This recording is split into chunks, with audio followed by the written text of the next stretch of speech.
اس قرآن کا مقصود کیا ہے؟ وہ ہدایت ہے۔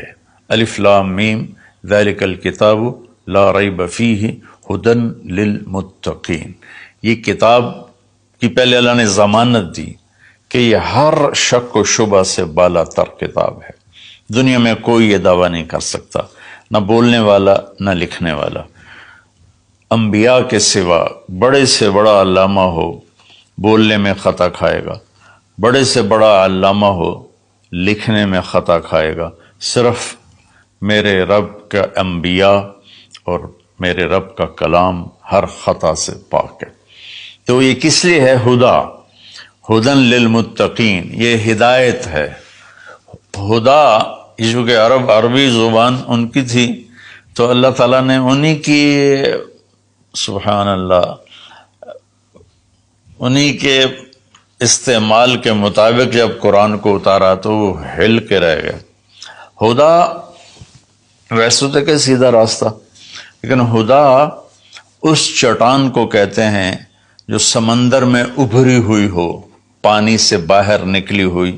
سمندر کے اندر بے شمار پہاڑ ہیں جو ہمارے زمینی پہاڑوں سے زیادہ ہیں، تو کہیں کہیں وہ اوپر نکل آتے ہیں، اور ان پر جب سورج کی چمک پڑتی ہے تو وہ چوٹیاں روشن ہو جاتی ہیں۔ اس روشن چوٹی کو عرب جب سفر کرتے تھے یا دوسرے بھی جب بحری سفر کرتے تھے تو ان کو نشانی بناتے تھے کہ یہ پہاڑ کی چوٹی فلاں جگہ کا پتہ بتاتی ہے، یا سمجھیے جدہ کا پتہ بتاتی ہے، یہ یمبو کا پتہ بتاتی ہے، یہ خلیج اقوا کا پتہ بتاتی ہے۔ ایک مثال دے رہا ہوں۔ تو ہدا اس پہاڑ کی چوٹی کو کہتے ہیں جس کو دیکھ کر بحری جہاز اپنی سمت اور راستے کو صحیح کرتے تھے اور منزل تک پہنچتے تھے۔ تو اللہ نے اس کتاب کو ہدا فرمایا ہے کہ انسانی سمندر میں انسانی زندگی کی کشتی کے لیے، میں پھر دہراتا ہوں، انسانیت کے سمندر میں انسانی زندگی کی کشتی کے لیے یہ جو قرآن ہے یہ وہ چوٹی ہے پہاڑ کی جس سے تم راستہ پاتے ہو اور جس سے تم اپنی منزل تک پہنچتے ہو۔ ایک مقصد تو اس کا یہ ہے کہ مجھے کیا کرنا ہے قرآن بتائے گا، کیا نہیں کرنا قرآن بتائے گا۔ جو کہا گیا وہ کر لو، جس سے روکا ہے وہ چھوڑ دو۔ دوسرا، قرآن کا مقصود کیا ہے؟ ھذا بلاغ للناس، یہ پیغام ہے لوگوں کو پہنچانے کے لیے، جس کو امت آج بھلا چکی ہے۔ مدت ہوئی صیاد نے چھوڑا بھی تو کیا، تاب پرواز نہیں راہ چمن یاد نہیں۔ مدت ہوئی، پرندہ پنجرے میں بند تھا، جب شکاری نے اس کو کھولا پنجرے کا دروازہ اور کہا کہ جاؤ آزاد ہو، تو وہ کہتا ہے تاب پرواز نہیں، میں اڑ نہیں سکتا، تم بہت چھوٹی عمر میں مجھے پکڑ کے لائے تھے میرے گھونسلے سے، راہ چمن یاد نہیں، اور مجھے یہ راستہ بھی معلوم نہیں کہ میرا گھونسلہ کس چمن میں تھا، کس درخت پہ تھا، کس شاخ پہ تھا، میں کچھ نہیں کر سکتا۔